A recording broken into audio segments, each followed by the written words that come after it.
Cindy, thank you so much for that information. Okay, we are keeping you up to date now on what is being described as the worst terrorist attack in history today in New York and in Washington, D.C., Pittsburgh as well. Certainly precautions are being taken. Landmarks, government buildings, offices, major transportation centers, subways, airports, train stations, you name it. Whether it's schools or shopping centers, many have been already evacuated, now under tight security. We are getting all kinds of information into the CBS 2 Information Center that we'd like to share with you. Dana and I have some updates for you. These are some of the precautions that are being taken nationwide. In New Jersey, let's start close to home here. State offices closing on staggered schedules right now. In Florida, Disney World evacuated, closed. The space shuttle operation suspended. 12,000 employees there were sent home.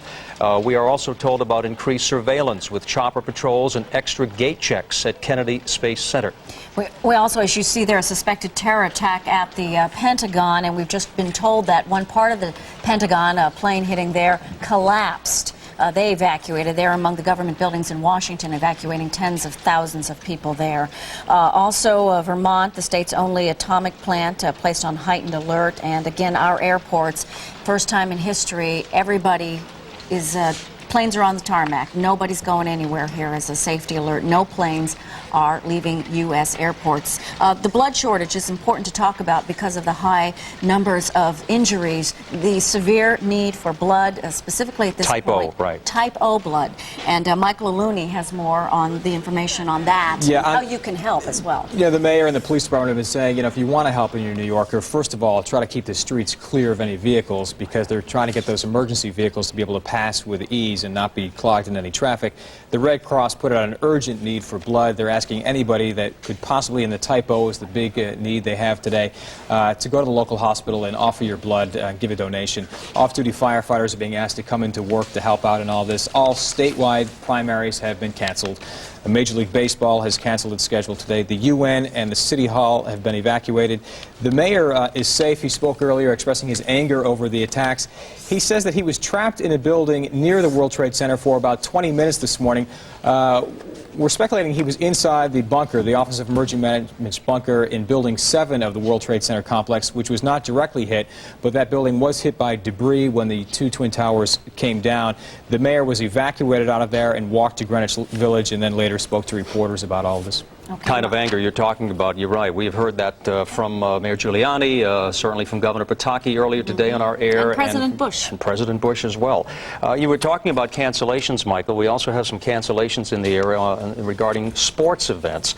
Sports Director Brett Haber is joining us now with that information for you. Well, clearly on a day like today, sports is of secondary, if not tertiary importance, but for the purpose of public safety and essentially keeping people home, folks asked us to remind you that essentially all major sporting events around our local area and for that matter around the country have been canceled, and in no particular order we want to list them. All Major League Baseball games around the United States have been canceled tonight, including the contest at Yankee Stadium between the Yankees and the White Sox, as well as the Mets game tonight, which was scheduled to be in Pittsburgh, not far from the sites of one of those plane crashes that you spoke about. We'll find out what the rest of the Major League Baseball schedule for the coming days will be like tomorrow. Major League Soccer has canceled its games tonight. Minor League Baseball, which was in the postseason, has canceled all of its playoff games. The PGA Tour has canceled Thursday night's beginning of the World Golf Championships. That's an event that Tiger Woods was supposed to play out, and so clearly a lot of international attention anytime that he shows up at an event. The New York Rangers were scheduled to open training camp today. That has been postponed. No word from the NFL as to what they plan to do about this weekend's game. This would have been, and potentially still will be, the second week of this NFL season. We'll hear more from the commissioner's office later today. You'll recall back when the Gulf War started several years ago, there was some talk about canceling the Super Bowl that year. The NFL decided to go ahead with the game to keep the United States in some semblance of normal order. And late word just coming to us that the governor of Utah has spoken out, guys, that the Winter Olympic Games scheduled for this February in the United States will go on as scheduled, and they've already begun taking steps to ensure international safety and the lack of terrorism at the Olympic Games on our soil. So again, sports not of a primary concern, but the main thing is nothing is going on in the sporting world world. Everybody should stay home and when the games begin again, and we hope sooner rather than later, because that would indicate a return to order. And Brett, as you pointed out, and you see it up on the screen here, full alert here in New York City. The cancellations, of course, for security reasons, naturally, and also with respect to what has happened out there to those unfortunate victims. Brett, thank you very much for your report.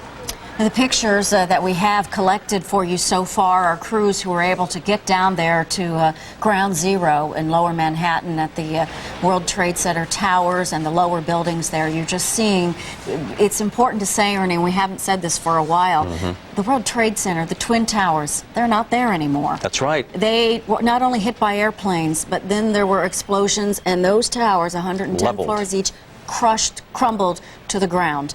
And Michael Looney here, you had handed me something. We were talking about the number of people, the number of windows, which Just I incredible. remember. It's a 16-acre complex. You know, these buildings, 110-story towers, 40 to 50,000 people working there each day, 200,000 passing through the complex each day.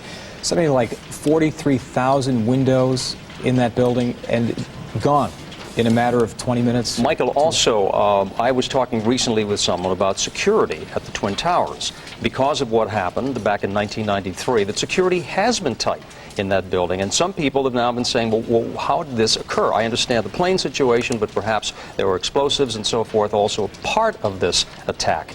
Security, if you've been through that building, and I know you have, is extremely tight. Very tight. And, you know, really the only way you could think to get around that would be some time of air attack, which happened. But I think it was John Slattery or David Diaz that was talking to people down at the scene that said they were in their offices after the first plane hit the tower, and they were expressing some anger at that time that the second plane was not stopped from hitting the tower, that the military had scrambled jets in other parts of the country and over New Jersey, but perhaps didn't have the time or didn't realize that the first plane was a terrorist attack. And why wasn't that second plane stopped and they saw it come into the building?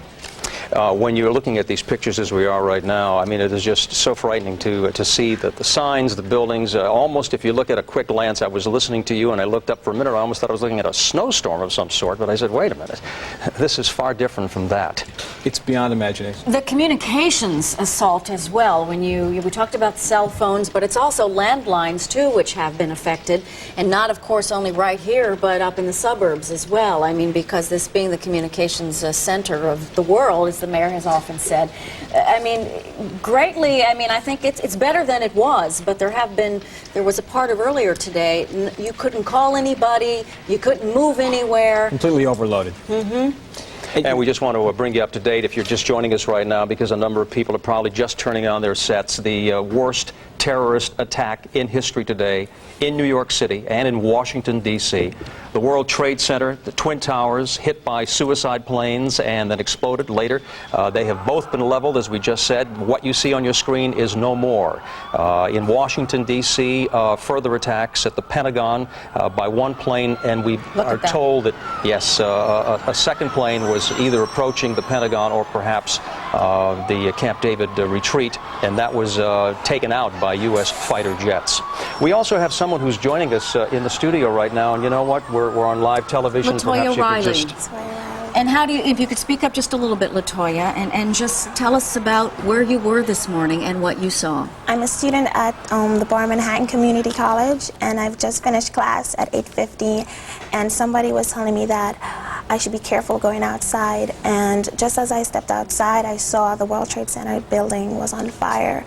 They said a plane had crashed into it, and I just could not believe it. People started crying around me and everything, and a few minutes afterwards, I saw a second plane crashed into the second tower.